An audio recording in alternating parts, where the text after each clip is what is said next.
अस्सलाम वालेकुम नाजरीन, welcome to the INN health with doctor Abdul Samad. अस्सलाम वालेकुम नाजरीन, खुश आमदीद कहती हूँ INN health with doctor Abdul Samad programme में।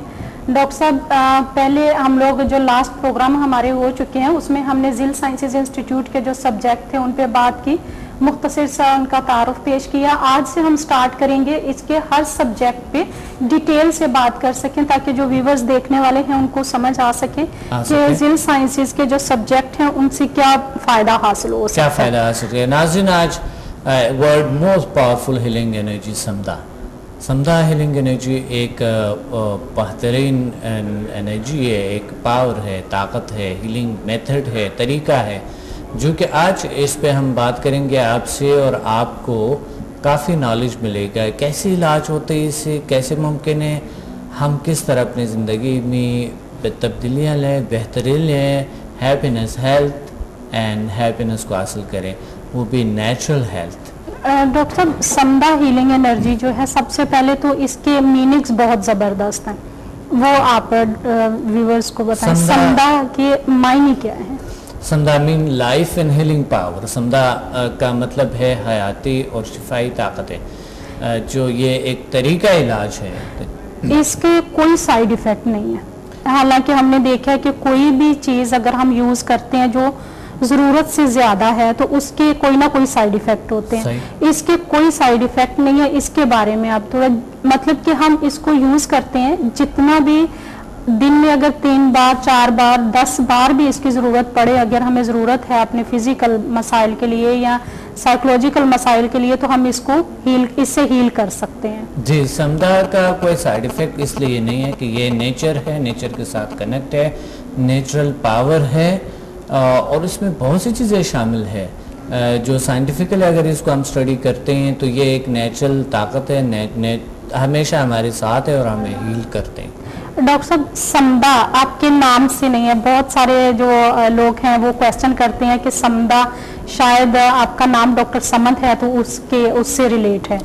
आपका नाम अब्दुल समद है जी, और समदा कोई बहुत पुरानी जिली लैंग्वेज है जिसके जो सीन से स्टार्ट होता है। अगर हम इंग्लिश में लिखें तो सेम वर्ड्स आते हैं और अगर हम उर्दू में उसको लिखें तो आपका नाम अब्दुल समद है।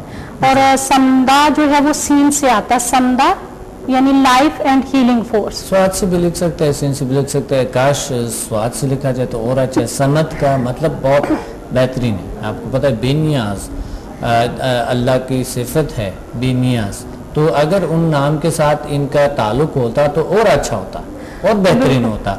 और मैं समझता हूँ कि जो स्टडी मैंने किए, जो मैंने देखा और जो मैंने रिसर्च की है, जो काफ़ी बचपन से इस पे रिसर्च करता आ रहा है, तहक़ीक़ात करता आ रहा है, दूसरों के साथ मिल के, दूसरे जो है साइंटिस्ट के साथ मिल के, ये इस पे हमने रिसर्च की है कि एक नाम जो है समदा, समदी, सामादी, ये अच्छे नाम है। तो देखिए, समदी रिश्तेदार को कहते हैं, सामादी मराकबे को कहता है संस्कृत में, और समद जो है अल्लाह ताला के सिफात में से एक सिफत है जो बेनियाज कहते हैं, बेनियाज। और इस तरह के बहुत से ऐसे समद, समदी, समदा, ये एक अच्छे मुक़द्दस। और समदा का मतलब है शिफाई ताकतें, हयाती और शिफाई। समदा हीलिंग एनर्जी का किसी मज़हब के साथ, किसी फ़िरके के साथ कोई ताल्लुक नहीं है? नहीं, समदा का किसी भी फ़िरके, किसी भी मज़हब, किसी भी चीज़ के साथ कोई ताल्लुक नहीं। एक साइंटिफिक मेथड है, तरीका है, मगर ये हमें ज़रूरत इसके पड़ते भी हैं और इनके हमें हेल्प करते हैं हमारी इबादत में। और जो दीन में हमारे जो है, जो भी चीज़ें हम बेहतरी के लिए जो करते हैं तो वो बेहतरी हो जाती है। देखिए, ये हमारे हेल्प करते हैं। जब हम इबादत करते हैं तो मुंतशिर ख्याली को ख़त्म कर देते हैं। और आता ये है कि मुंतशिर ख्याली को क्यों ख़त्म करता है, इसका वजह ये है कि हमें हमारे कंसंट्रेशन पावर को बढ़ाते हैं, बेचैनी नहीं होते, हेल्थी होते हैं, सुकून होते हैं। तो एक हेल्थी इंसान हर चीज़। डॉक्टर साहब, इंसान सिर्फ गोश्त, खून और हड्डियां हैं या इसके अलावा भी? कुछ पावर्स हैं इंसान में? देखिए, इंसान तो अल्लाह ताला ने बहुत सी ताकतें अता की, उन्होंने बहुत सी पावर्स अता की अल्लाह ताला ने उनको, और इंसान जो है एक बहुत बड़ी स्ट्रॉन्ग फोर्स है। इंसान जो है, हमने पिछले प्रोग्राम में भी बात की कि इंसान जो इन कायनात के साथ मुंसलिक है, और कायनात जो है ये इसके साथ मुंसलिक है। डॉक्टर साहब, साइंसदान जो हैं उन्होंने रिसर्च की और ये सामने भी आई रिसर्च कि अगर इंसानी दिमाग को जो है वो एक कंप्यूटर की शक्ल में लाया जाए तो किसी दुनिया का कोई बहुत बड़े शहर जितनी ज़मीन चाहिए होगी हमें इस जो सॉफ्टवेयर है उसको हार्डवेयर में लाने के लिए। देखिए, इंसानी सॉफ्टवेयर को, दिमागी सॉफ्टवेयर को, जो इसके ज़हनी सॉफ्टवेयर है, ये अगर लाएंगे तो ये पूरा एक शहर का नहीं, पूरे मुल्क का जो है, पाकिस्तान के पूरे मुल्क का जो है ना हिस्सा इसको दरकार है। क्योंकि माइंड अलग चीज़ है, दिमाग अलग चीज़ है। दिमाग को आप हार्डवेयर में लाएंगे तो वो एक अलग बात है कि वो हो सकता है एक शहर के रकबा इतना ज़मीन चाहिए उनको दरकार होंगे इसको हार्डवेयर में लाने के लिए, ये जो सॉफ्टवेयर है हार्डवेयर में लाने। लेकिन अगर माइंड को साथ में लाए जाए तो वो फिर पूरा एक मुल्क के रकबा जितना चाहिए उनके लिए। क्योंकि हम अभी जो अपनी सलाहियतों को इस्तेमाल करते हैं 3 to 4% इस्तेमाल करते हैं, ये 3 to 4% जो हमने इस्तेमाल की है, इसमें भी हमने ऐसी मॉडर्न टेक्नोलॉजी बनाई है जो अभी घर बैठा आप मुझे यही से देख रहे हैं और आप हमें सुन रहे हो और नॉलेज हासिल कर रहे हैं, अपने बारे में जानना चाहते हैं, जान रहे हैं आप इस सुपर कंप्यूटर को जान रहे कि जिस तरह इंसान है, इंसानी सलाहियतें हैं, इंसानी एक्सलेंसेस है। ये डॉक्टर साहब, साइंस के हवाले से इस कायनात में कितनी फोर्सेस हैं और जिल साइंसेस के हवाले से कितनी फोर्सेस हैं?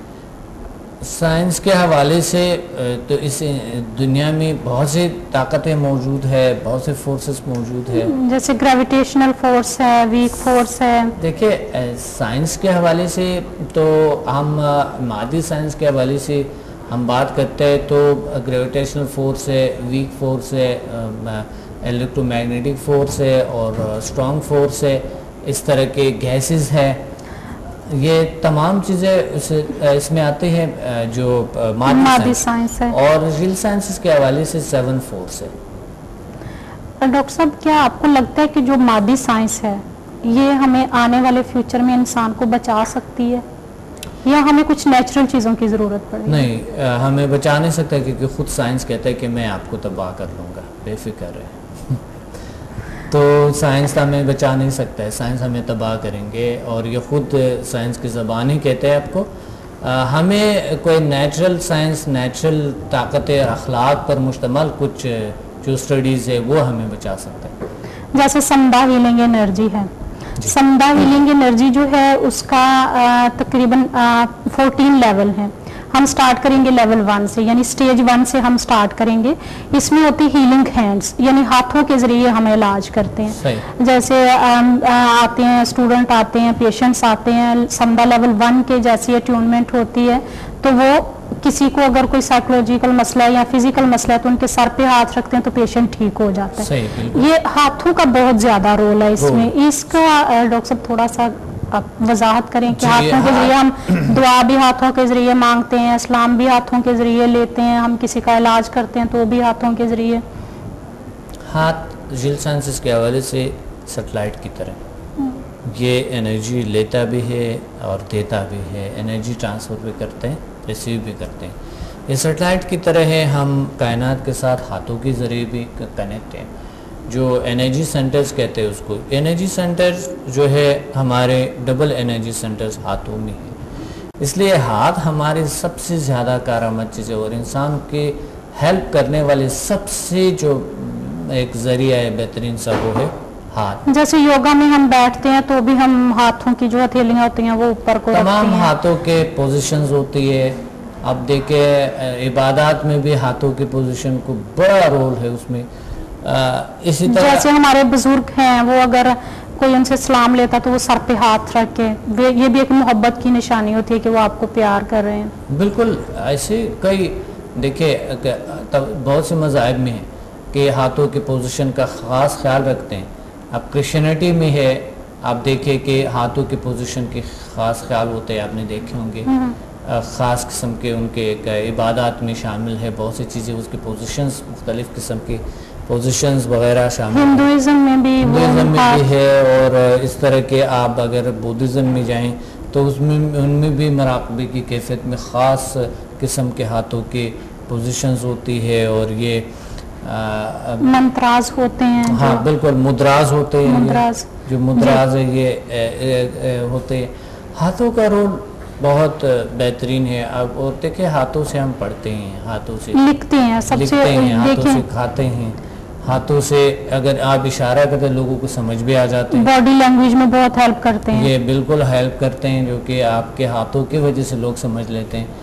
अब अगर एक शख्स बिल्कुल गूंगा है, वो नहीं समझते हैं कोई चीज़, तो वो हाथों से सारा कुछ आपको समझा देंगे, आप भी उनको समझा सकते हैं। जैसे ब्लाइंड लोग होते हैं, वो हाथ से टच करके आपको बता देते हैं कि ये क्या चीज़ है, कितने, खास तौर पे अगर उनको पैसों का पता नहीं चल रहा होता तो आप उनके हाथ में नोट दे दे तो वो पहचान कर लेते हैं कि ये कितने का नोट है। एक शख्स था जो नोट का यानी बिल्कुल वो ब्लाइंड है, यही कराची के है। उनके लिए पैसे दिए थे, किसी ने पैसे दिए थे, तो उसने बिल्कुल हिसाब करके, यानी उसमें हर तरह के नोट था। तो उन्होंने कहा ठीक है जी। मैंने कहा आपको कैसे अंदाज़ा हुआ, आपने ये किन के कहते हैं, मुझे पता होता है। अभी जो लास्ट हमारी वर्कशॉप हुई इस्लामाबाद में, उसमें भी एक हमारे स्टूडेंट हैं जो बिल्कुल ब्लाइंड है, और उन्होंने जिस तरह बिल्कुल उसी तरह से उन्होंने हर एक लफ्ज़ को, हर उसको जो 1 से 4 समझा उन्होंने किया है, और वो नॉर्मल लोगों की तरह उन्होंने हर चीज़ को पिक किया, और माशाल्लाह से इतने अच्छे उनके जो है एक्सपीरियंसेस हैं, बिल्कुल भी पता नहीं चलता कि उन्होंने हाथों से ही टच करके जो वहाँ पे एक्सरसाइज थी वो सारी उन्होंने हाथों के ज़रिए की। बिल्कुल होता ये है, देखिए एक तो हमारे 6 सेंस काम करते हैं, ठीक है। 6 सेंस को हमारे हाथों को जो भी हम हाथों के जो जैसे मिसाल के तौर पे हम लिख रहे होते हैं, फीलिंग से हम चीज़ों को समझ लेते हैं। आंखें बंद करें, कोई भी चीज़ आप समझ लेते हैं कि ये चीज़ है, ये मेज़ है, ये जो है ना ये मैरिज है, और ये हवा भी हाथों से अगर हाथ यूँ करते हैं या हॉट है, बिल्कुल ये तमाम चीज़ें हाथों से हम बहुत कुछ समझ लेते हैं। तो आपका सवाल ये था कि ये हाथ का रोल जो है, और हाथ में शिफा, हाथ से जिसे हीलिंग करते हैं, हीलिंग हैंड्स कहते हैं। तो हाथों से कैसे इलाज होते हैं, ताकि हाथों से दूर से आप एनर्जी ट्रांसफ़र करते हैं। वो अगले लेवल्स में है, इंशाल्लाह उस पर भी बात करेंगे। बिल्कुल, अब लेवल 4 में होते हैं जी। तो हाथों के जरिए हम अदर्स को, जब फर्स्ट लेवल में होता ये है कि हाथों की कुछ एनर्जी तो हमारे एक्टिवेट होती है, जब हम समझा कर लेते हैं तो उसमें हमारे हाथों के एनर्जी मोर पावरफुल, और ज़्यादा हाथों में जो एनर्जी सेंटर्स हैं वो एक्टिवेट होते हैं, एक्टिवेट हो जाते हैं, और वो यूनिवर्स में जो पॉजिटिव एनर्जी है उसके साथ कनेक्ट होकर फ्रीक्वेंसी, तो हम हाथों के जरिए एनर्जी स्टोर करते हैं और फिर आगे हैंड्स के थ्रू ही पास करते हैं। हैंड के थ्रू पास करते हैं, बिल्कुल। हैंड जो हमारे है, यानी हमने कह दिए कि एक सेटेलाइट है। दुआ के सूरत में भी हम जब दुआ मांगते हैं तो अल्लाह ताला से हम दुआ मांगते हैं, और हाथों को यूँ रखते हैं या यूँ रखते हैं या यूँ रखते हैं, हाथों को यूँ रखते हैं, तो अल्लाह ताला हमारी दुआएं को हमेशा हम यूँ रखते हैं, यूँ क्यों नहीं रखते हैं उल्टे? यूँ, हाँ यही तो बात है ना। ये देखे सबसे ज़्यादा हमारी फीलिंग्स यहाँ पर भी, यहाँ ज़्यादा होती हैं, बहरहाल कि यहाँ फीलिंग्स कम होनी चाहिए, क्योंकि ये हार्ड होते हैं बनिस्बत इस जगह की। क्या वजह इसका? क्योंकि ये यहाँ पर ज़्यादा असबी रिश्ते हमारे जो ज़्यादा सेंसिटिव है, और इस वजह से हम जो है ना हर चीज़ को सही समझ लेते हैं। यानी इसका ताल्लुक बहुत दिमाग से है, 6 सेंस से है, माइंड से है, जो भी है, किसी भी चीज़ से है, यूनिवर्स से है। अब आपका सवाल जो है कि समदा में हाथों का जो हीलिंग हैंड्स कहते हैं, यानी हम स्टार्ट ही हाथों से करते हैं। हाँ, स्टार्ट ही हम हाथों से करते हैं कि हाथों में एक शिफा आ जाती है। बिल्कुल, आपने बताया कि शिफा अल्लाह की तरफ से है, और किसी के हाथ में ज़्यादा होता है, किसी के हाथ में कम होते हैं। वो हम कहते हैं वो फलां डॉक्टर के हाथ में बहुत शिफा है, वो उस डॉक्टर के हाथ में कम है, या उसमें ये हाथों का बड़ा रोल है।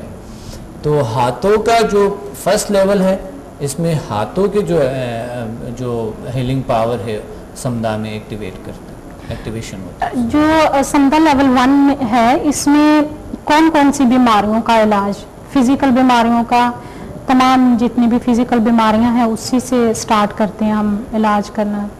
जी, फर्स्ट लेवल में कुछ मामूली बीमारियों का और कभी बहुत क्रोनिक डिजीज। मैंने देखा बहुत, जैसे एक दिन की क्लास लेके जाते हैं स्टूडेंट, अगले दिन आते हैं तो उनकी इतनी क्रोनिक बीमारियां ठीक हो चुकी होती हैं, लेकिन हम चूंकि कहते हैं कि ये मामूली किस्म की बीमारियों के लिए आप अप्लाई कर सकते हैं। बिल्कुल सही। खालदा ये है कि हाथों में जब हम फर्स्ट अट्यूनमेंट देते हैं, जिसे हुप्स कहते हैं जी, हुप्स का मतलब है महंगी, अट्यूनमेंट का मतलब कनेक्ट होना, कनेक्शन जो हमारे शिफाई ताकतों के साथ होती है जी। तो फर्स्ट है वहीं पे बैठे लोग जो 100, 200, 300 लोग होते हैं, तो वो एक दूसरे का फिर इलाज करते हैं, और वहीं पे बैठे बैठे अल्लाह ताला 2-3 घंटे के अंदर अंदर उनको अल्लाह शिफा दे देते हैं हाथों में। और मज़े की बात ये होती है कि लेवल 1 और 2 की पहले दिन अट्यूनमेंट होती है, लेकिन जब नेक्स्ट डे स्टूडेंट आ जाते हैं तो उन्होंने सिर्फ और सिर्फ लेवल 1 को अप्लाई किया हुआ होता है, क्योंकि टाइम इतना ज्यादा नहीं होता, तो प्रैक्टिकली वो लेवल 2 को अप्लाई नहीं किया हो, तो भी उनके सिर्फ लेवल 1 से इतनी क्रॉनिक बीमारियां ठीक हो चुकी होती हैं। सबसे पहले तो खालदा बात यह है कि वो क्यों होते हैं, क्योंकि लेवल 1 और 2 दोनों एक डीपली कनेक्शन है कायनात के साथ, एक एनर्जी की ताकत की। देखें लेवल 2 में क्या होता है कि सांस का जो अभी हम लेवल 1 हमारा कंप्लीट नहीं हुआ, लेवल 2 ब्रेथ हीलिंग है। जी, आप सवाल करें। ओके, ये जो फिजिकल बीमारियां हैं, कौन कौन सी बीमारियां हम हील कर सकते हैं लेवल 1 में? लेवल 1 में हम मामूली बीमारियां जिस तरह सर दर्द हो गया, आधे सर का दर्द हो गया, एक कभी कमर की दर्द होती है, कोई आंखों की दर्द है, कुछ और सारा दिन काम करने के बाद थोड़ा खिंचाव महसूस हो रहा है पट्टों में, थका लगते हैं, बिल्कुल थकावट होती है इंसान, मामूली सा बुखार है, आधे सर का दर्द है, जॉइंट्स में पेन है, ऐसे बीमारियां मिसाल के तौर पे जो थकावट की होती है, किसी को थक जाते हैं, थोड़ी देर काम करते हैं या बैठ जाते हैं, थक जाते हैं, बहुत ज़्यादा थकावट होते हैं, तो लेवल 1 क्या करते हैं कि आपको एनर्जेटिक रखते हैं, पावरफुल रखते हैं आपको, और उसकी वजह से क्योंकि आपके कनेक्शन बनाते हैं यूनिवर्स के साथ, और यूनिवर्स जो है वो हमें एक मुंसलिक करते हैं कुछ नेचुरल एनर्जीज के साथ। जी, नेचुरल एनर्जीज के साथ। अभी हम आएंगे दूसरे लेवल में। इसमें लेवल 1 में हम जितनी भी फिजिकल बीमारियां हैं उनका इलाज करते हैं। लेवल 2 जो है उसमें है ब्रेथ हीलिंग है, यानी हमारी सांस के साथ जो है वो पॉजिटिव एनर्जी जो है वो कनेक्ट होती है लेवल 2 में। जी बिल्कुल सही। लेवल 2 जो है बेहतरीन लेवल है। लेवल 2 पे जो नफ्सियाती बीमारियों का इलाज है, जो साइकोलॉजिकल डिजीज जिस तरह खौफ, बेजा खौफ, अनजाना खौफ है, और ऐसे कुछ ज़हनी उलझन है, ज़हनी बीमारियां हैं, उसका इलाज है। तो जो खौफ, बेजा खौफ, अनजाना खौफ, ऐसी चीज़ें हैं वो दूर कर देते हैं और हमें एक अच्छाई की तरफ ले जाते हैं, एनर्जेटिक रखते हैं। हमारे सांसों का जो कनेक्शन है वो होते हैं कायनात के साथ। नाज़रीन देखिए, इंसान ने, अल्लाह ताला ने बहुत बड़े फोर्स पैदा किए हैं। इंसान का जो कनेक्शन है सांसों के ज़रिए भी इस कायनात के साथ है। अगर हम सांसों के ज़रिए हमारे कनेक्शन कायनात के साथ ना हो तो पॉसिबल नहीं हम ज़िंदा रहें, क्योंकि जिस इन्वायरमेंट से हम एनर्जी ले रहे हैं, जिस इन्वायरमेंट से हम एनर्जी कलेक्ट कर रहे हैं, जिस इन्वायरमेंट को में हम रहते हैं, वो सांस के ज़रिए हम इसके साथ कनेक्ट हैं। और ये सांस का इतना बड़ा रोल है आपकी ज़िंदगी में कि इसको सही समझना और इनको सही तरीके से इस्तेमाल करना बहुत ज़रूरी है। अब देखिए, योगा के हवाले से हम बात करते हैं कि एक योगा में होते हैं सवारा योगा। उसमें एक ऐसा है कि हम सिर्फ सांस से ही बात करते हैं और कुछ नहीं है। उस पर कई साल लगते हैं, उसकी सांस की मश्क होते हैं और सांसों के कनेक्शन की बात होती है। सांसों को जो है ना उसकी कैपेसिटी जो ऑक्सीजन का वो बढ़ाने के होता है, साफ़ रखने के, लंग्स को साफ़ करने की होती है। और फिर कार्मा योग आते हैं, उसमें सवारा योगामी यानी कार्मा योग आते हैं। तो कार्मा योगामी में हम सांसों का ख्याल रखता है, सफाई रखता है उसका।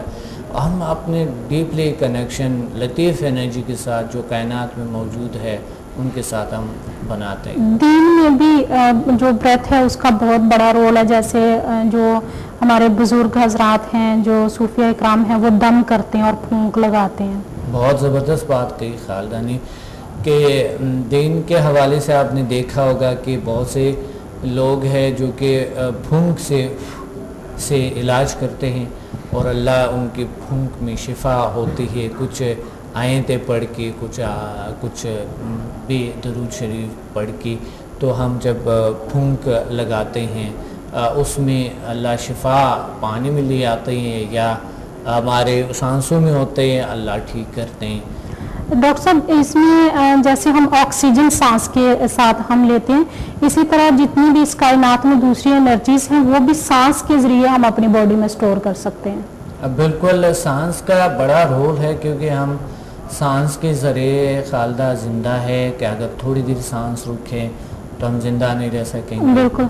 और इसका ताल्लुक देखें, हम सांस लेते हैं बाहर की दुनिया के, इसका ताल्लुक है बाहर की दुनिया के साथ। बाहर से हम एनर्जी लेते हैं, ऑक्सीजन जिसे कहते हैं, तो खून में जाके खून के साथ मिलके हर खुलिये तक पहुंचते हैं और उनको ताज़ा रखता है वो। यानी उसकी सोख्त, उनके जो जिस तरह की सांस हमारी ऐसा है जैसा कि पेट्रोल है जी, जैसा कि डीजल है, इस तरह के रोल अदा करते हैं हमारी बॉडी में।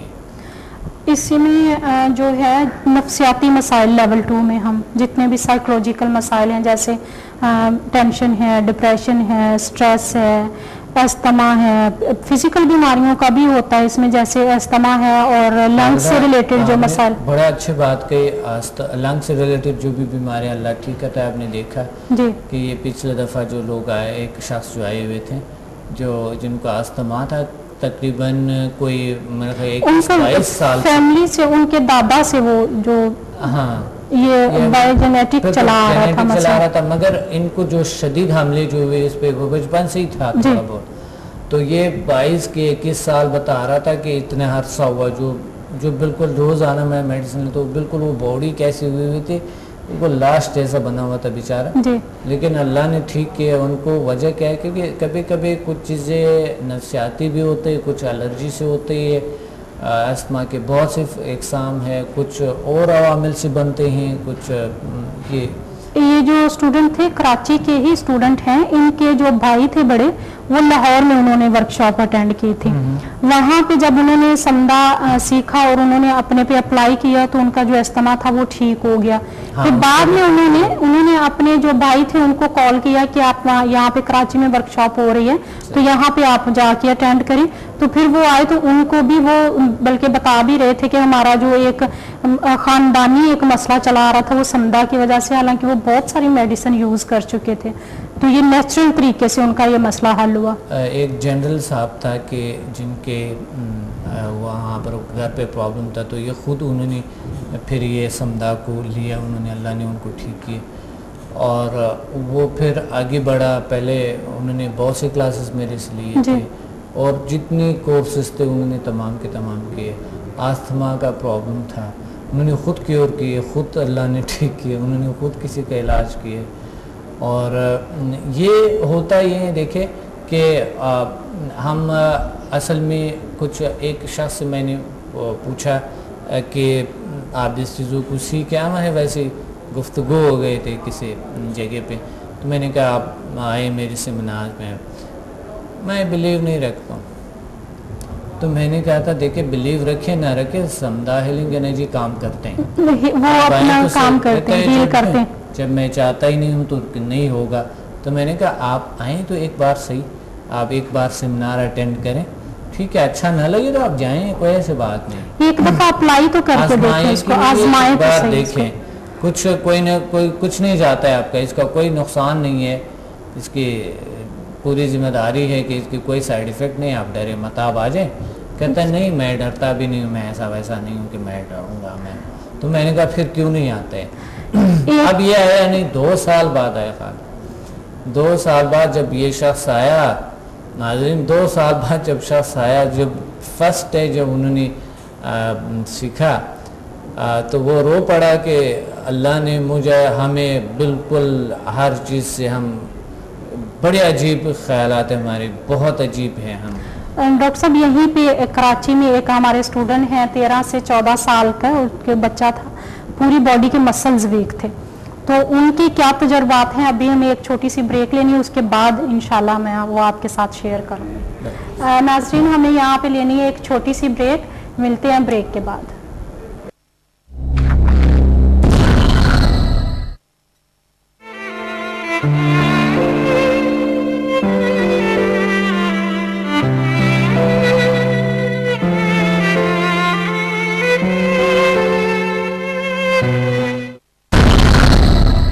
Welcome back to the INN health with doctor Abdul Samad. अस्सलाम वालेकुम नाज़रीन। डॉक्टर साहब हम लोग बात कर रहे थे लेवल 2 में जो नफ्सियाती मसाइल हैं, लंग्स पे बात हो रही थी, नफ्सियाती मसाइल पे भी इंशाल्लाह बात करेंगे, लंग्स पे बात हो रही थी जी। लंग्स की जो बीमारियां होती हैं वो लेवल 2 से किस तरह से हम हील कर सकते हैं? हील कर सकता है बिल्कुल।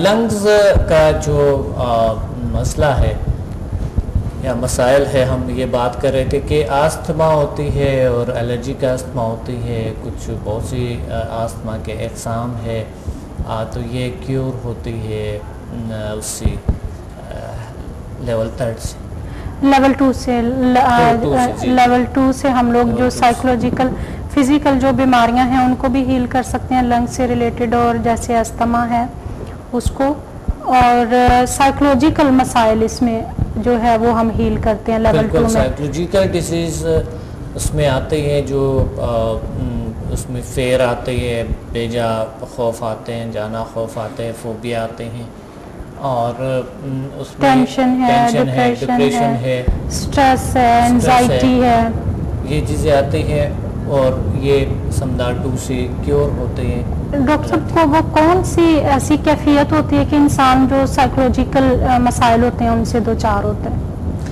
देखिए कैफियत तो बहुत ही होते हैं मसाइल की। कोई ऐसी बात होती है जो बहुत पहले से किसी के साथ हो चुकी होती है, या हर रोज जो छोटी छोटी टेंशन बंदे को फेस करना पड़ती हैं, उसके बाद वो स्ट्रेस में चला जाता है, डिप्रेशन में चला जाता है, या कुछ लोग ऐसे भी होते हैं जो एकदम से टेंशन में चले जाते हैं? इसका थोड़ा सा आप डिटेल से बताइए। देखिए कुछ होते हैं जो कि पास्ट में कुछ इवेंट्स गुजरी होती है, उस वजह से बीमार रहते हैं शख्स। कुछ चीज़ें होती है जो कि उनको बाई जीन्स लाहक होते हैं, कुछ चीज़ें होती है जो कि अभी उनके साथ हो रहे हैं, अभी उनको होते हैं, हाजिर में कोई ना कोई प्रॉब्लम हो जाते है, मसलन उनके कारोबार में लॉस किए, कुछ और प्रॉब्लम्स आ गई है। लेकिन डॉक्टर साहब मैंने देखा कि जो छोटी छोटी चीज़ें हैं, जैसे मिसाल के तौर पे मैं घर से निकली हूँ, किसी भी अगर हम सिग्नल पे रुकते हैं तो वहाँ पे ये जो भिखारी होते हैं वो इतनी ज़ोर से आपकी गाड़ी को नॉक करते हैं, वो एकदम से आपके अंदर वो एक छोटी सी टेंशन आपके इंस्टॉल हो जाती है। इसी तरह से आप जैसे जैसे घर से बाहर निकलते हैं, मुख्तलिफ छोटी छोटी बातें हैं, किसी के साथ अगर आप बात करते हैं, किसी का बिहेवियर सही नहीं है, या आप नॉर्मल बात कर रहे हैं, वो आगे से गुस्से से बात कर रहा है, तो इस तरह की छोटी छोटी जो टेंशन हैं वो एक स्टेज पे आके डिप्रेशन में ले जाती हैं, या इस पर क्या कहेंगे? तो आपको बर्दाश्त करना होता है, क्योंकि ये तो एक आम सा पूरी दुनिया में भिखारी है, सिर्फ पाकिस्तान में नहीं है, पूरी दुनिया में है। तो बल्कि ऐसे भी होता है कुछ भिखारी जो है ना, जो जानबूझकर लोगों को तंग करते हैं। ये होता है ना कि आप अल्लाह के नाम से आप किसी और इस तरह की चीज़ों से मकसद जानबूझकर किसी को तंग करते हैं कि मकसद इस मुल्क में आरामी ना हो, कोई ऐसा कुछ ना हो, किसी ना किसी टेंशन सिग्नल पे, कहीं और पे, किसी और चीज़ पे। ये तो आपको करना पड़ता है, उसकी चीज़ों के साथ आपको आदी करना पड़ता है, क्या करें। मगर इसको ज़्यादा टेंशन लेना है इस चीज़ को, ये तो लेकिन मुसलसल अगर एक ही चीज़ किसी शख्स के साथ होती चली जा रही है, जैसे पाकिस्तान है, आप देखें बहुत अरसे से हालात इस तरह से हैं कि लोग बहुत बर्दाश्त कर रहे हैं। तो ये तमाम हालात मुसलसल जब एक ही कैफियत में लोग रहते हैं तो उन पे भी टेंशन और नफ्सियाती मसाइल में वो दो चार होते हैं। ज़ाहिर है मुसलसल अगर कोई टेंशन लेते हैं इंसान तो वो टेंशन डिप्रेशन का शिकार हो जाते हैं, यानी डिप्रेशन में चले जाते हैं। जैसे हमारे पास बहुत सारे लोग आते हैं और वो बताते हैं कि हमारे जो फैमिली मेंबर हैं वो एक तरह का उनके अंदर खौफ बैठा हुआ है। सुबह घर से निकलते हैं, 1 या 2 घंटे अपने बिजनेस प्लेस पे रहते हैं, दोबारा घर वापस आ जाते हैं। उनके अंदर एक फियर है, उनको लगता है कि हम महफूज नहीं है। अगर हम ये इस आपकी जो यहाँ पर जो हालात है जो हम देख रहे हैं उनमें कौन महफूज अपने आप को समझते हैं? कोई भी शख्स महफूज तो नहीं है और है भी नहीं ना। अगर देखे ये आपने खुद देखा कि खुद जो इदारों वाले हैं जो खुद वही लोग सुख में नहीं है, महफूज नहीं है, तो आम से इंसान कैसे महफूज होगा और वो अपने आप को कैसे महफूज समझ ले।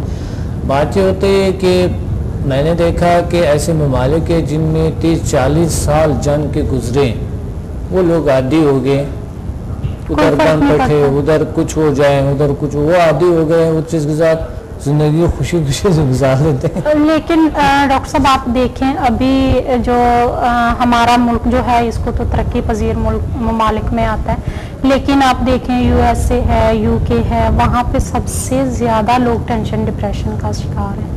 जी, वो टेंशन के देखे कई वजूहत होती हैं। वही तो मैं कह रहा हूँ आपको कि एक मुल्क में तकरीबन 30-40 साल से लड़ाई है, लेकिन वहाँ जाके आपको हंसी, लोग हंसते हैं, लोग ज़िंदगी को एंजॉय करते हैं, उनको बड़ा यकीन माने एंजॉय करते हैं ज़िंदगी को, क्योंकि उन माहौल के साथ आदी हो चुके हैं। तो यहाँ पर मैं आपको बता रहा हूँ कि अगर यूरोप और अमेरिका में सेंसिटिविटी ज़्यादा है, मशीनी मसनूई ज़िंदगी है, लोगों की ज़िंदगी जो है मशीन बन चुके हैं, इस मशीन का पुर्जा है इंसान, उन्होंने मशीन के बगैर उसकी कोई चीज़ पॉसिबल नहीं, नेचर से दूर है इंसान, तो ज़ाहिर है टेंशन डिप्रेशन का शिकार होते हैं। यानी जितना हम नेचर से पीछे हटेंगे उतना हमारे लिए ये नफ्सियाती मसाइल के शिकार होते हैं। मिसाल के तौर पे कहीं पे जा रहे हैं तो लिफ्ट के जरिए जाएंगे, सीढ़ियाँ नहीं चढ़ेंगे। अगर सीढ़ियाँ चढ़ते हैं तो हमारी टांगों की एक्सरसाइज होती है, उससे हमारे जो जॉइंट्स पेन होते हैं वो नहीं होते हैं। अगर हम हमेशा लिफ्ट यूज़ करते हैं तो उसमें ये होता है कि आपके जॉइंट्स को मूवमेंट नहीं मिलती है, कहीं पे बाहर सैर करने के लिए कोई जगह नहीं है, हर तरफ पोल्यूशन है। तो ये जितनी हम ये आर्टिफिशियल लाइफ जो है उसको अपनाते जाएंगे उतना हम ज़्यादा से ज़्यादा मसाइल में घिरते जाएंगे। बिल्कुल खालिदा, यही तो है कि हम उस वक्त टेंशन डिप्रेशन के नफ्सियाती मसाइल के और जिस्मानी मसाइल के शिकार होते हैं। एक तो मोमेंट्स नहीं होती है, ऊपर से मुख्तलिफ़ किस्म के हमारे मसाइल होते हैं, पोल्यूशन है, मशीन से कनेक्शन है, नेचर से दूर है, तो इस वजह से तो ज़ाहिर है इंसान लालच में इतना आगे है, दुनिया इतना बिजनेस के लालच में आगे है, पोल्यूशन इतना ज़्यादा फैला दी है, कई बारूद की पोल्यूशन होता है, कई किसी चीज़ की, कई गोलियों की, इस वजह से लोग नफ्सियाती बीमारी इसके भी शिकार होते हैं। ये सोच रहे होते हैं कि जितनी जो दूर दराज जो नेचर के करीब रहने वाले लोग हैं, जैसे हुंजा आप देखें, रिसर्च के मुताबिक बहुत सारे पाकिस्तान में अभी तक ऐसे इलाके हैं जहाँ पे कोई फिजिकल बीमारी नहीं पाई जाती है। सही। वो लोग ये सोच रहे होते हैं कि जो लोग शहरों में रहने वाले हैं उनको लिए बहुत आसान जिंदगी, वो बहुत अच्छी लाइफ गुजार रहे हैं। हालांकि जो शहर में रहने वाले लोग हैं उन्हीं में फिजिकल बीमारियां सबसे ज़्यादा होंगी, साइकोलॉजिकल मसाइल सबसे ज़्यादा होंगे। जो लोग नेचर के करीब हैं वो सुबह 8 बजे से लेके, बल्कि उससे भी सहरी में वो लोग उठ जाते हैं, जैसे 4 बजे उठ गए, नमाज पढ़ी, कुरान की तिलावत की, उसके बाद अपना जो नॉर्मल उनकी रूटीन होती है वो स्टार्ट कर देते हैं और रात तक वो मुसलसल काम करते हैं।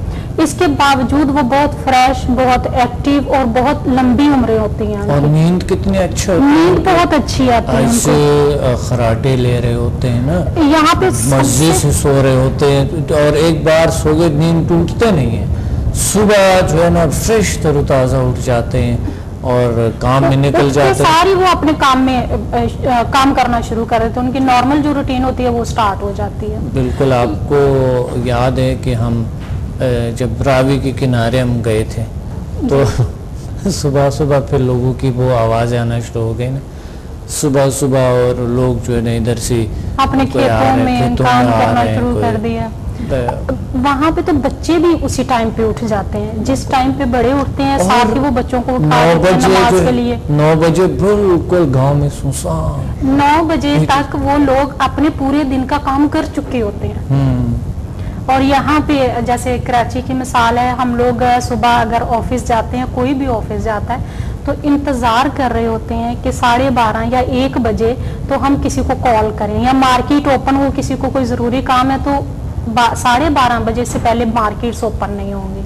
सही, बिल्कुल सही। तो खालदा देखिए, मतलब हमारा जो रूटीन है वही नेचुरल नहीं है, कोई नेचुरल, कोई यानी इंसान की जिंदगी इतनी अजाब में चलेगी कि वो कहीं पे भी महफूज नहीं। अब देहात में भी जाएं, आपको अगर याद है कि हम वहाँ देहात में भी लोग कहते हैं कि नहीं रात को आप ना घूम फिरे, वहाँ डकैतियाँ होती हैं, चोर होते हैं, ये होते हैं, वो होते हैं, इस तरह फलां को कत्ल कर दें, वो इस तरह हो गया, इस तरह हो गया।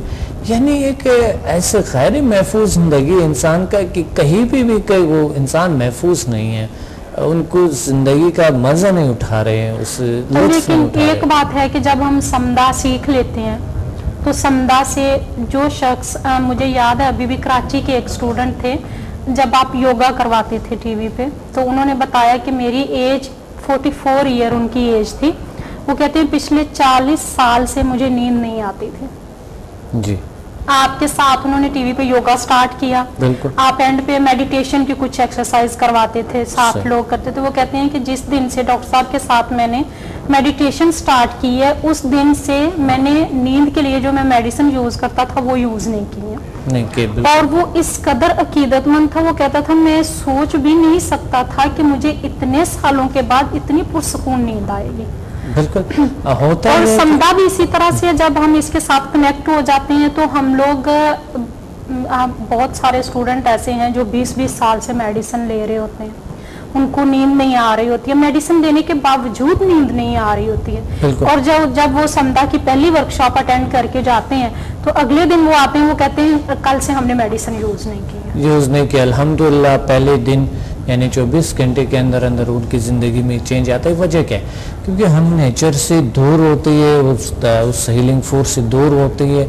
जब हम इसमें आ जाते हैं, समझा कैरेक्टर में लेते हैं, तो हम नेचर के साथ कनेक्ट हो जाते हैं, हमारी लाइफ नेचुरल हो जाती है, नेचुरल एनर्जी हमारी बॉडी में आती है, वो हमें रिफ्रेश करती है और हमारी ऑटोमेटिकली जो मेंटली हेल्थ है, जो फिजिकल हेल्थ है, वो बेहतर होना शुरू हो जाती है। करते हैं। देखिए आपके ऑरा को क्लीन करते हैं, एनर्जी सेंटर्स को बैलेंस करते हैं, और जो फिजिकल सेंटर, जो हमारे फिजिकल बॉडी है, वो भी कभी कभी नामुनज़्ज़म होते हैं, उनको मुनज़्ज़म कर देते हैं। तो इंसान खुद ही उनके नेचर के साथ खुद आ जाता है, उनके गिर्द आ जाता है पावर, और अंदर फील करता है फ्रेशनेस, ताकत फील करता है। तो ये तो नेचर ही। इससे एक सबसे बड़ी बात ये भी है कि लोग जब स्टूडेंट आते हैं और इसको समदा हीलिंग एनर्जी को अप्लाई करना शुरू करते हैं प्रैक्टिकली, तो उनके अंदर एक खुशी की लहर आती है, खुशी की लहर। पहले वो मायूस लाइफ गुजार रहे होते हैं। यहीं पे कराची में एक स्टूडेंट मुझे याद है,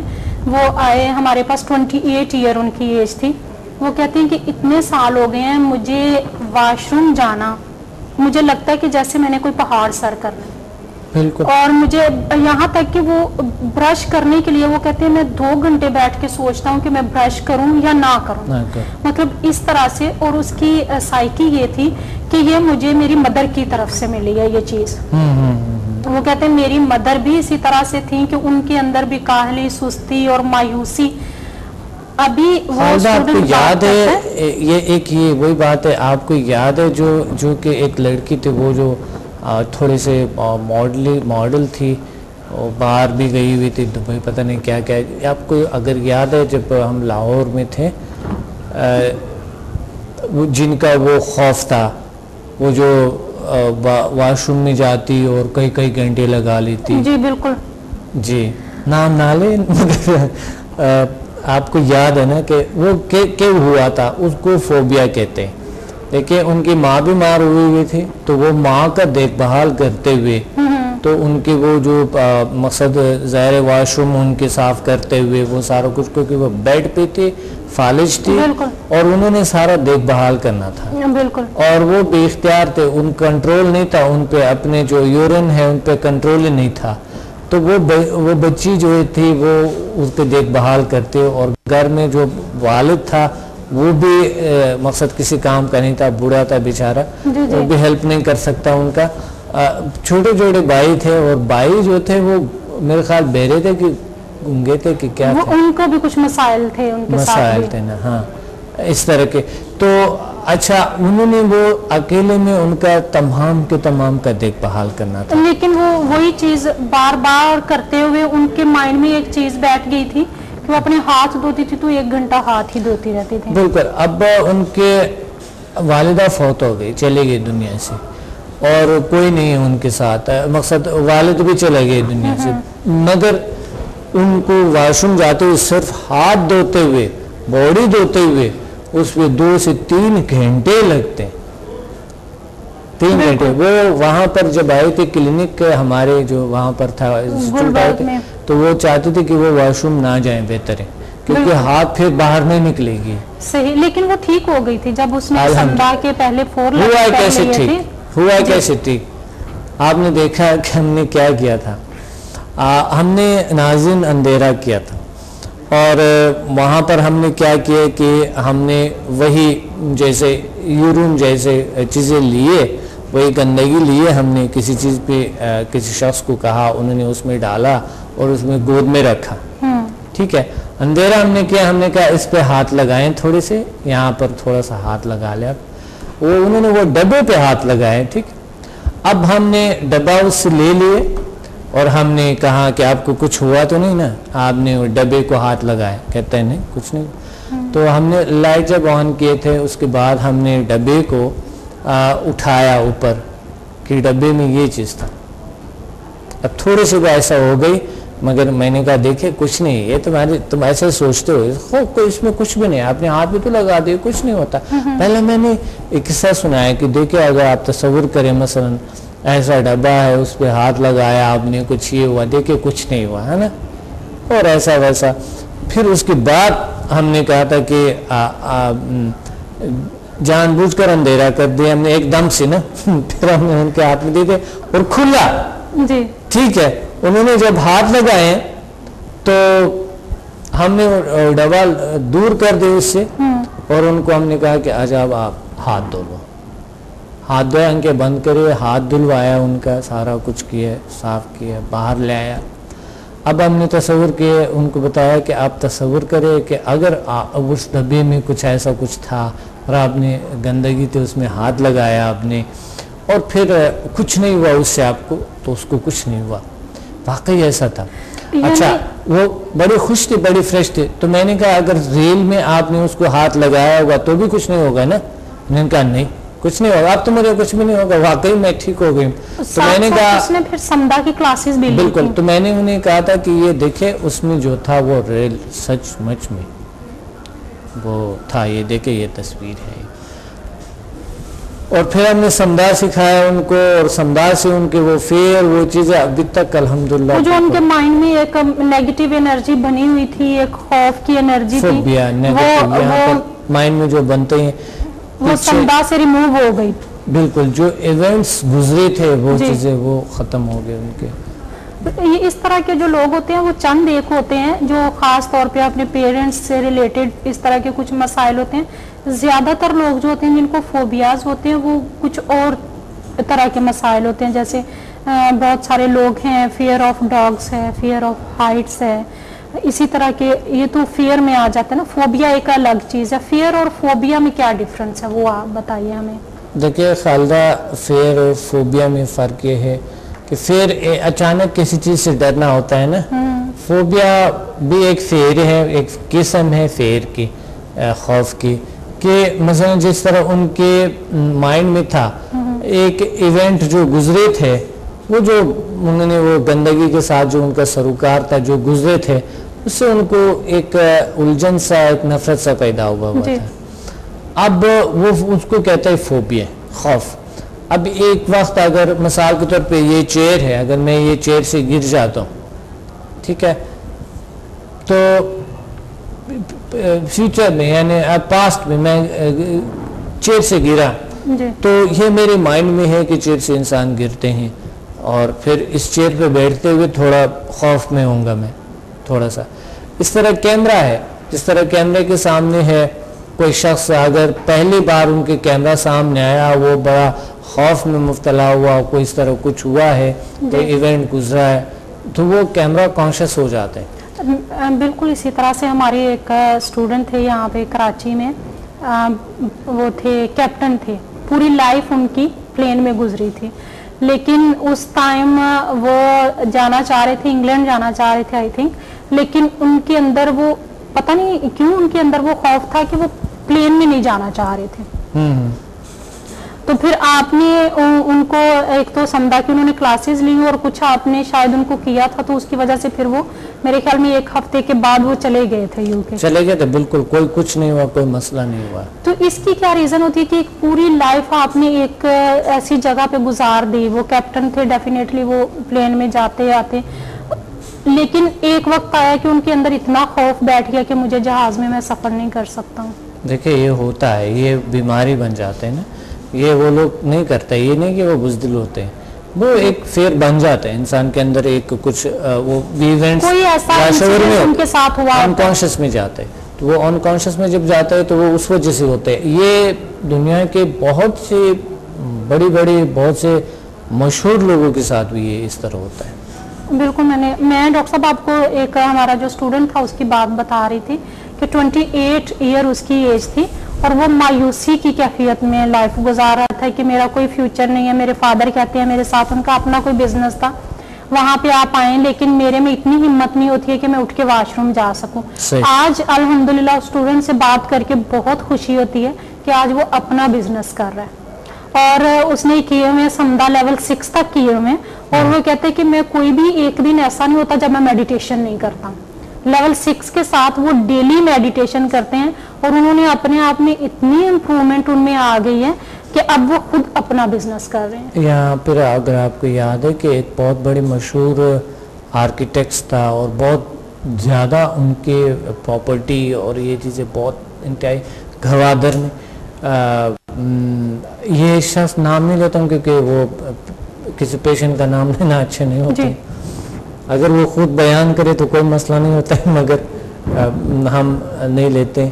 अच्छा, वो शख्स जो है आपने देखा कि उन्होंने इतना बड़ा बिजनेस करा था, उनके अंदर ये था कि गवादर तक ना जा सके क्योंकि उनका एक्सीडेंट हुआ था और उस एक्सीडेंट में फिर उनमें कोई कोमा में चला गया, बेहोशी आ गए, फिर वो सर पे चोट लगी, उसके बाद वो कार में बैठ नहीं सकता था, पॉसिबल नहीं, घर पे होता था, और अगर कल जाता भी था तो पैदल जाता या साइकिल पे जाता। साइकिल से खौफ नहीं था, कार से खौफ था। अच्छा, ये क्या हुआ था कि इनका फेयर जो है एक दिन के अंदर अंदर अल्हम्दुलिल्लाह ने ठीक किया और वो गवादर गया। मैंने उन्हें कहा आप गवादर जाएंगे, बिल्कुल कल जाएंगे। कल वो क्लास के लिए आए ही नहीं था, मैं बड़ा परेशान हो गया था कि आदमी मेरे ख्याल में, फिर मैंने आपको याद है कि उनको कॉल करो कि आ जाओ, आज की लेवल में इंशाल्लाह ठीक हो जाएंगे, प्लीज़ आ जाओ, किसी भी तरीके से आ जाओ। मैंने आपको कहा ठीक हो जाएंगे, तो आपने जब बताया कि मैंने कॉल किया, वो बता रहे मैं गवादर में हूँ। बिल्कुल, मुझे याद है, खुशी हुई मुझे, और कितना एक मज़ा आया था उसमें, वो क्लास का कितना मज़ा आया था। बिल्कुल डॉक्टर साहब, ये तो अभी हम बात कर रहे हैं जो नफ्सियाती मसाइल हैं उन पे, लेकिन इससे ऐसे जो समदा लेवल 1 है और 2 है, हम लोग कहते हैं ज़्यादातर जो लेक्चर होते हैं उसमें आप यही बता रहे होते हैं कि जो मामूली किस्म की बीमारियां हैं वो इनसे ठीक हो जाती हैं। ऐसे लोगों की फिजिकल बीमारियां भी इससे ठीक हुई हैं जो लेवल 1, 2, 3, 4 ये बेसिक लेवल कहलाता है, और मामूली किस्म की बीमारियों के लिए। यहाँ पे एक बच्चा था हमारा जो ब्रेक पे जाने से पहले भी मैंने बताया था, 13-14 साल उसकी एज थी और उसकी पूरी फैमिली उसको लेके आई थी क्लिफ्टन सेंटर में। वो अब चल नहीं सकता था, मतलब उसके पूरी बॉडी के मसल्स वीक थे और वो अपनी टांगों पे, पाँव पे उसका वजन नहीं आता था। अभी जब लास्ट जो हमारी वर्कशॉप हुई है कराची पीसी में, उसमें उनकी पूरी फैमिली थी, उसकी मदर भी फिर उन्होंने किया, जब उन्होंने अपने बच्चे में देखा चेंज आया, उनकी मदर ने किया, फिर उनकी सिस्टर ने किया। अभी जो समर कैंप हुआ उसमें उसके जो दूसरे बहन भाई रह गए थे उन्होंने भी आके क्लासेस ली। उस बच्चे को अभी मैं देख के इतना हैरान हुई कि अभी उसके दिल चाह रहा था कि आप क्लास दे रहे थे, लेक्चर दे रहे थे, तो वो पीछे खड़ा था, तो उसका दिल चाह रहा था कि वो भाग के आपके पास चला जाए। और काफी कदम वो भाग के गया भी, और उसकी मदर की आंखों में आंसू थे, साथ मेरी आंखों में भी आंसू आ गए थे उस बच्चे को देखते हुए कि इस तरह से लोग जो बेचारे मायूस हो चुके होते हैं अपनी लाइफ से, यानी उनको अपनी जिंदगी, उनके घर वालों को वो बोझ महसूस हो रहे होते हैं, ऐसे लोग भी इससे ठीक हो जाते हैं। इस पे मुझे इतनी हैरत होती है कि ये किस तरह की अल्लाह ताला की एक पॉजिटिव पावर है जो डायरेक्टली हमें ना सिर्फ हमारे मसाइल को हल करती है बल्कि हमें अल्लाह ताला के भी बहुत करीब ले जाती है। ले जाता है। देखिए बहुत बड़े सवाब है, और अल्लाह कितने गुनाह इंसान के माफ़ करते हैं, और कितना एक ज़बरदस्त निज़ाम है ये समदा हीलिंग एनर्जी। बहुत सुकून मिलता है जब स्टूडेंट कॉल करके बताते हैं कि हमारा ये मसाइल हुआ, बिल्कुल तो बहुत सुकून महसूस होता है। जी नाज़रीन, प्रोग्राम का वक्त कम है और उम्मीद है आपने समदा लेवल 1 to 4 से के नॉलेज हासिल की होंगी कि इससे क्या क्या मसाइल ठीक होते हैं और कैसे काम करते हैं ये चीज़ें, और समदा क्या है साइंटिफिकली और रूहानियत के हवाले से क्या है। शिफा मिन जानिब अल्लाह है, और शिफा अल्लाह के अलावा कोई नहीं दे सकता, इसलिए शिफा जो है वो समदा में है, और समदा हीलिंग एनर्जी एक शिफाई ताकत है। तो ये दीन के हवाले से ये अल्लाह ताला के एक ताकत हो गए, तो इसलिए हर सूरत में आएँ और समदा हीलिंग एनर्जी को अपनाएं, सीखें, और अदर्स को तजवीज़ करें, अपना इलाज करें और अदर्स का इलाज करें, नेचर के साथ करीब रहें ताकि पुरसुकून रहें आपकी तमाम चीज़ें, क्योंकि मशीनी मसनूई दुनिया के साथ हमारी बहुत डीपली ताल्लुक़ है। इस ताल्लुक़ को बरकरार करना ज़रूरी होता है क्योंकि मजबूरी है हमारी, रखना ज़रूरी होती है। तो इसलिए जब नेचर के साथ भी इंसान अगर थोड़ा सा कनेक्ट होता है, थोड़ा कनेक्शन होता है इंसान का, तो ये और अच्छा असर करता है और इंसान एनर्जेटिक रहता है उस चीज़ों के लिए। अपने डॉक्टर अब्दुल समद को इजाज़त है, मिलते हैं अगले प्रोग्राम में। समुदाय की दूसरे लेवल्स के बेनिफिट्स पे आपको बता देंगे कि क्या बेनिफिट्स है, और फिर आप डिसाइड करें सीखने के लिए आ जाएं। अल्लाह हाफिज़। अल्लाह हाफिज़।